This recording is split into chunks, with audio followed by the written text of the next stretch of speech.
Tonight we are speaking to the UDA gubernatorial candidate in Nairobi, and he's the current senator for Nairobi County, Johnson Sakaja. We're going to talk about his plan for Nairobi and many other things. Sakaja, thank you very much for joining us. Thank you for having me. It's great to be here. You know, obviously we wouldn't start this conversation without the controversy that has stuck to your candidature. Yes. And the DCI is investigating your academic credentials, yes, but the CUE has withdrawn a letter revoking the recognition of your degree. How are you dealing with that? The law provides that for you to vie for the office of governor, you need to have a degree certificate, which I have. I presented it to the IABC. After having gone to the CUE, I presented it with my transcripts. The law provides that they then check with the counterpart institution, which they did. And the counterpart institution now checks with the issuing university, which they did. I responded to them and said, yes, this was our student. Everything is in order. And I think that is what possibly they're trying to poke holes at. I pursued that program, and I have the qualifications to be the governor. And not just the qualifications, but the will, the conviction, and the passion for the people of Nairobi. The competence as well as the character and capacity to move Nairobi to the next level.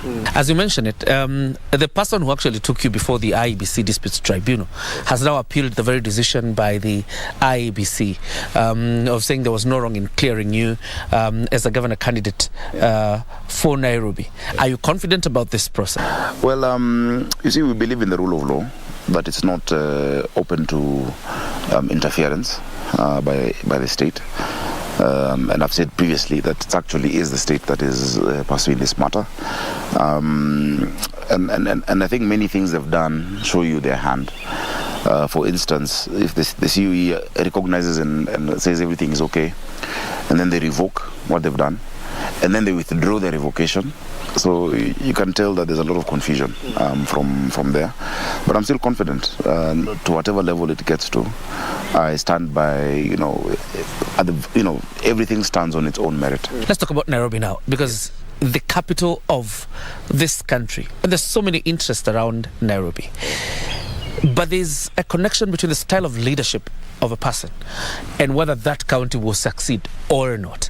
What is your style of leadership and how will you apply it in Nairobi? And I'm saying so with the benefit of hindsight, yes, knowing what has happened in Nairobi County before. Yeah. Number one, Nairobi is extremely important, not just to Kenya, but to the entire international community.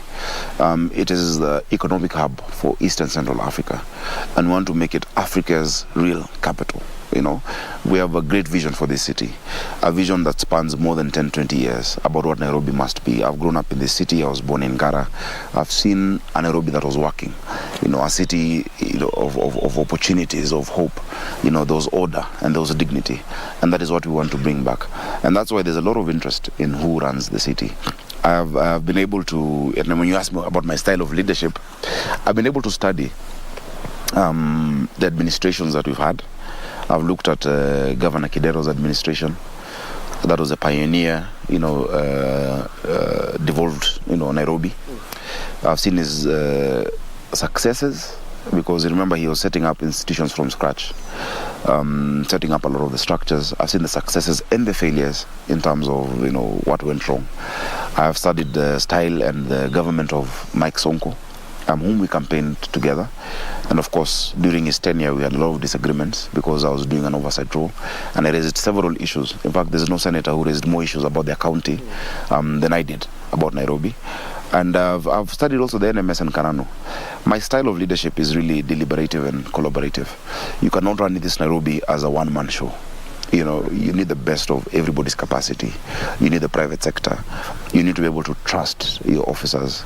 And as a governor, you're the vision bearer, and you paint the picture, the policy direction of where we need to go. But let your person in charge of engineering do engineering. Let your medics deal with health. So you need to trust people. There's no one with the training or the capacity to handle all the functions of the city. This city is not waiting for one Superman to come and sort it out. You need an energized and a workforce that is protected to be able to do their work, and also the citizenry of Nairobi to know the part they also play in making Nairobi work. When you talk about Nairobi, your immediate priority, because there must be that one thing that Governor Sakaja would want to fix, and and gain a bit of satisfaction and say, I intended to do this thing and I have done it. What is that one thing you want to fix in Nairobi? Then we want to create a city of order and dignity.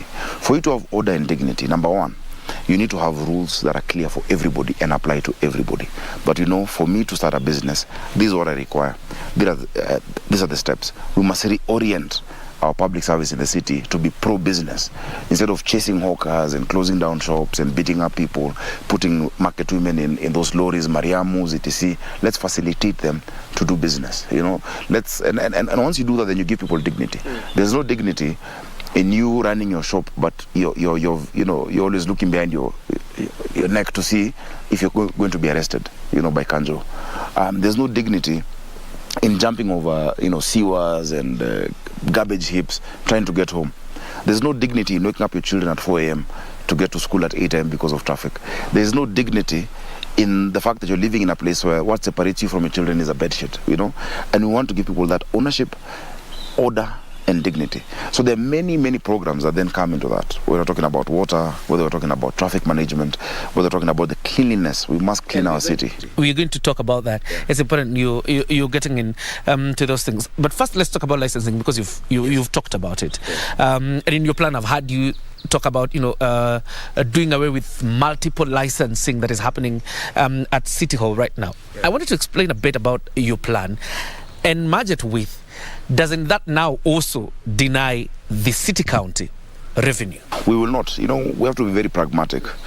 If you go to any business establishment today, right at the door, you'll see a big frame with like 6, 7, sometimes even 10 different licenses that they have to comply with.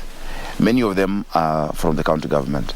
A few are from national government, whether it is MCSK, PRISC, and all of these statutory requirements, NEMA, etc. What that does is that it takes away the time of that business person to focus on actually making money to complying. And so those become very many avenues of corruption. Because today somebody comes to inspect whether you have the business permit. Tomorrow somebody else comes to inspect whether you have environmental license. The next day somebody comes to inspect whether you have the fire license, where you're paying 4,500 shillings to get a certificate. The certificate will not stop a fire. So what we've said is we're going to consolidate them. That we'll know this business has these requirements, that there are these 5 or 6 requirements they need to fulfill. The cumulative amount might come to 20,000 or 30,000. You pay 30,000. And for me then, I make sure all the other entities are sorted out. So that you've paid one person. You've paid the county government. Once you've paid the county government, there is only one person who does the inspection. So we've not reduced the amount, because if one was 3,000 and another 5,000 and another 6,000, just pay the entire amount, and you can pay it even in installments. We'll agree on which installments you can pay, whether it is quarterly, etc. So that we facilitate you to do business, so that you're not spending time stopping, and I'll tell you, for instance, I met a few people in Buruburu who they run wines and spirits shops, and they say, look, today somebody comes and says, oh, your dustbin is a carton box. It should not be, it should be a plastic dustbin. The minute they come to your place, and they're coming with KRA and the GSU, in their WhatsApp group, they tell everybody else, and so all the other shops close. And so that is why you're seeing revenue collection has gone down in Nairobi, because of the policing aspect on revenue collection. So if there's one license, and on this road, in this part of Nairobi, the inspectorate officer is a certain individual, your license has a QR code or a barcode, and their work is to come and just confirm digitally, and you've paid it digitally from wherever you are, then no one else comes to disturb you. So we're going to increase the revenue as opposed to reducing it, because then you give that business the capacity and ability to focus on making money. Yeah. There's a language synonymous with City Hall, yes, which will be your office if you're elected as governor. Cartels. Yes. How do you plan to deal with that very language of cartels? And sometimes it looks like it's a perception, and then almost looks like a reality, because it appears like there are people hell-bent on controlling every aspect of service delivery in Nairobi. I've said numerously that cartels, or the word cartel, is normally an excuse used by leaders who are either lazy or number 2, who are part of them. The first way of dealing with cartels is not to be part of them. You can't have a cabal of like 10, 15 individuals putting the lives and livelihoods of 5 million residents at ransom. So the first thing you do is number 1, have very clear rules. yeah, and dissociate from them. That yes, maybe you are doing this garbage business or you're doing health business, etc. These are the rules. If you comply with them transparently, you'll be able to operate. Number two, reduce the human interaction with cash. And that's what I'm saying we digitize. We must digitize and automate all our revenue streams. We have more than 150 revenue streams and very few are digitized. So digitize them and have the tendering process for everything very transparent that anyone can see and participate. Now, if you're able to play within those rules, we will work with you. But I will not sacrifice at the altar of expediency, whether it is political expediency or financial expediency, the livelihoods and the lives of the majority of my residents and my voters. So that's how we will deal with them, and sector by sector. It'll take time to change that culture. It's a culture thing, it's a value thing, when you're dealing with many aspects, whether it is water, whether it is garbage collection, whether it is our health systems, whether it is drugs, etc. In terms of our pharmaceuticals, we just need to have everything clear, and these are the rules. If you're able to participate, and people comply. Look at what happened in the education sector. People had to comply when you stand firm. Many of the people in City Hall, and I've sat with them here, I've had meetings with the county government workers, they just say, but so long as we have political cover from the governor, so long as we know that you will not let us, you not throw us under the bus, we're ready to implement rules. But what has happened in the past, somebody starts very well, very clear, this is what I want to achieve, and then because of pressure, they let go. And that's why the governor of Nairobi needs to be an extremely resilient person. You must be resilient. You must be able to have the political skills to withstand pressure, so long as you know you're doing the right thing. And as a leader, if you're doing the right thing, never fear being misunderstood. If you're doing the right thing and your conscience is clear, keep doing it. They will understand later. That is why Mishuki was able to succeed with the Matatus during his time. Of course, it didn't last. That is why even Waziri Matiang'i was able to succeed with the examination council, Waziri Magoha, because you just must be resilient and just stick to it, be consistent. People will respect that over time. Yeah. Revenue collection, you've spoken about, automating revenue collection. You have been Senator Nairobi. Probably you can tell us some of the areas where you think there's pilferage because of the lack of automation. But most importantly, there has been an attempt, particularly by the Sonko administration, to automate revenue collection. But still at some point it failed or didn't live up to the expectations of revenue collection. As Senator, I've had a bird's eye view on a lot of the loopholes that have been there in the county. You realize, and as I've said, very few revenue streams are automated. And so, because there's this intention to keep an active cash office, because that is where you're able to, before money is banked into the county revenue fund, there's pilferage, So the first thing we'll just go from the day one is to automate fully all the revenue streams. A lot of background work has been done. It's just execution, and there's been an unwillingness to do that by both NMS and the county governor. Number two, Governor Sonko actually tried. If you look at the highest collections of Nairobi historically were in 2016, where we hit 12.6 billion. Right now, with KRA collecting our taxes, and remember they're getting a commission from the revenue in Nairobi. They're getting a commission, what for? But with KRA doing it, together with the GSU, they are hardly hitting 8 billion. So you must give credit where it's due. Now, the process that Governor Sonko had started was actually raising the kind of revenue. Number two, you must run Nairobi, you must be very innovative in terms of your revenue. We've had certain legislation that have come through the Senate. For instance, the sectional properties law, where we're expanding, the bracket of those who are going to be paying rates. Instead of, for instance, if you build apartments here, you're still paying rates for the improved land value. Each and every unit that has been purchased will have its title, and they'll have also to pay. The valuation rule in Nairobi is from the 70s. We need to bring it up, but of course gradually, because you can't just shock people. Somebody who was paying 2,000 now has to pay 200,000. You can't do that. And so gradually we'll do it, and I foresee us being able to move our revenue up from the current 8 billion to 53 billion. It is possible in the first 2 years to do that. A lot of the work we need in Nairobi is huge infrastructural work, whether it is the water systems, whether it is a mass transit system. And so we need to be able to have an infrastructure bond. We need like 200 billion from the get-go.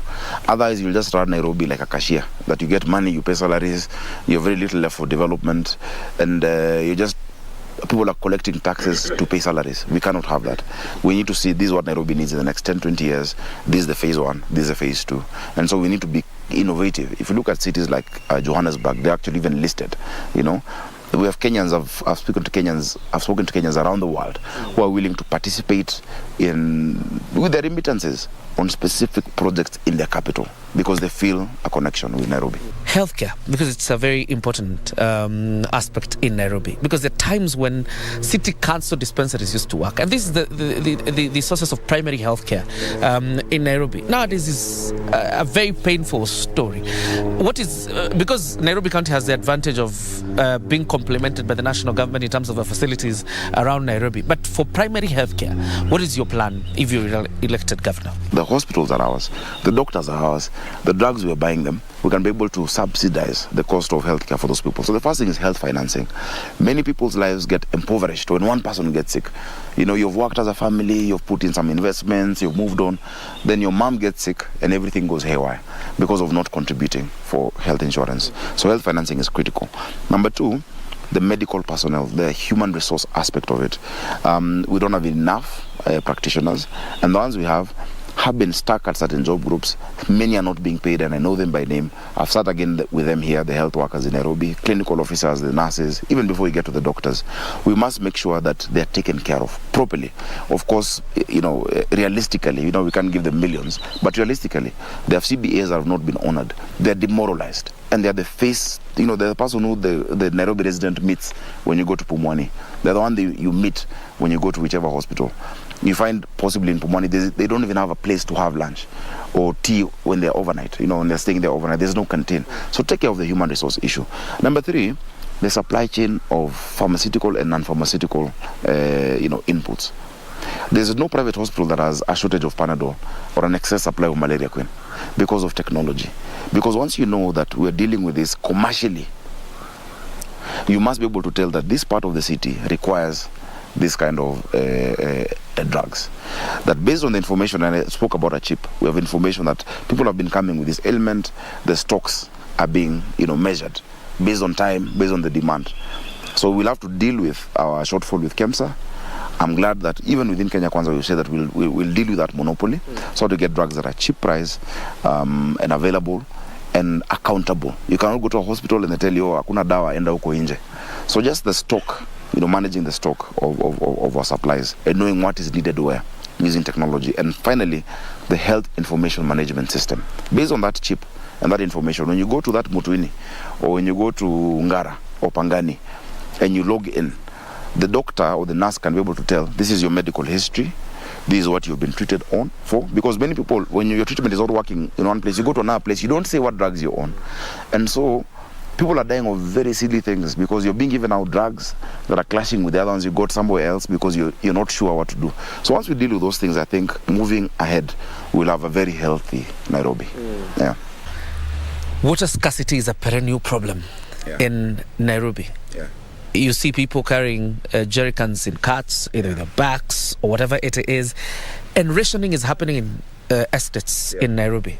Sometimes even ending up with waterborne diseases because even of contamination. How do you plan to address the water shortage? Because I think the key priority amongst people living in Nairobi is water.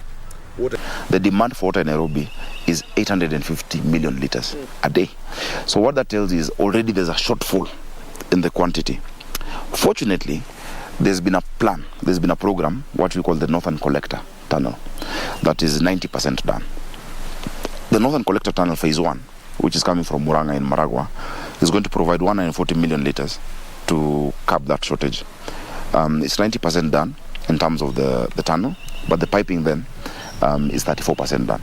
So that will be sorted out at the end of next year, 2023. We'll have 140 million litres, and so we'll be able to fulfill 85% of our capacity before going to Northern Collector 2 and then Karimenu and all those other programs. So the quantity issue is being sorted out in that manner. Okay. But even as that is being sorted out, and I've sat for hours with Nairobi Water, and that's why I understand the intricacies. I'll tell you even the diameter of the pipes and where it is. even as that is being sorted out, I'm glad NMS was able to do a few boreholes, but they were not consistent because the boreholes that were done were supposed to give free water to Nairobians.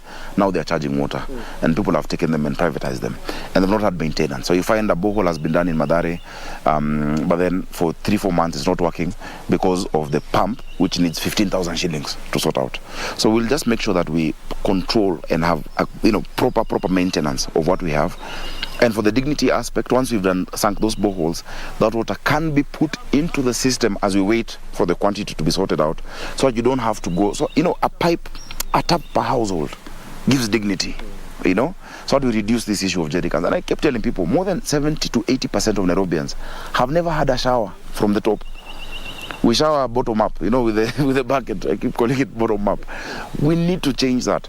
And so we have clear plans on water. Working with the national government, the problem of congestion in the city, because you mentioned about traffic jams. And anybody who comes into Nairobi, the first thing they have to interact with is traffic jams. Working with the national government, what is your plan to end the congestion in the city? And as you do that, you can also address the problem of hawkers, particularly in downtown Nairobi. We cannot have a situation where the only public thing about public transport is the passenger. Yeah, we need a proper mass transit public system that incorporates BRT, train, matatus, taxis, etc. That is, a comprehensive, consolidated plan. I've sat down with the French, government recently, and they said, we are supporting this line between the airport and the town. And I said, that is nice, but what is the holistic plan? You can't have small bits and fixes that, we now have the expressway, but, what about Thika Road? And I've always said the solution to traffic is not building more roads. No. The more roads you build, the more people buy cars. And historically, if you look across the world, that has been the issue. There's a book on a guy called Robert Moses in New York, who kept doing roads and expressways. And that's why to date they have problems, because he didn't focus on mass transit. One car takes this much space and has one person. Yet a train or a high capacity bus will have so many people in it. I have friends in huge, big capitals who are very rich, who don't own a vehicle, because there's a reliable, safe, affordable, consistent form of public transit. So we must work on the transit system. The plans were done by JICA. We spent 400 million as Nairobi. The Japanese gave us 300. The government locally gave 100. The plan is there on what we call the loop line for Nairobi, where we have a radial train, we have the huge trunk, which is now what we call, from Thika Road coming across the city, and another one on the other side of the city. That that if at 7 a.m. from Gong, there's a train that will take me around and I'll go to South Sea, or that will take me to town by 7:20, whether there's one person or 10 people inside it. Kenyans have done these solutions across the world. I was in London, and the person who sorted out mass transit in London, who is the Dean of Civil Engineering and Environment Department, is Professor Washington Ochieng. The guy who sorted out mass transit in London and Beijing. It's him.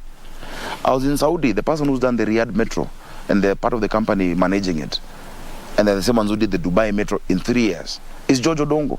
Kenyans have these solutions, and so that for us is part of what will be our hallmark, but we're able to sort that out. We lose too much money every day sitting for hours in traffic. So I'm glad we have the expressway. I think it'll reduce the pressure, because once you deal with that chunk, ideally, and we want transparency, because why can't you pay by M-Pesa? This thing can be paid in less time than they're telling us. Though ideally, you needed to have, a rail line there. We can still find out ways of how to do an elevated train track.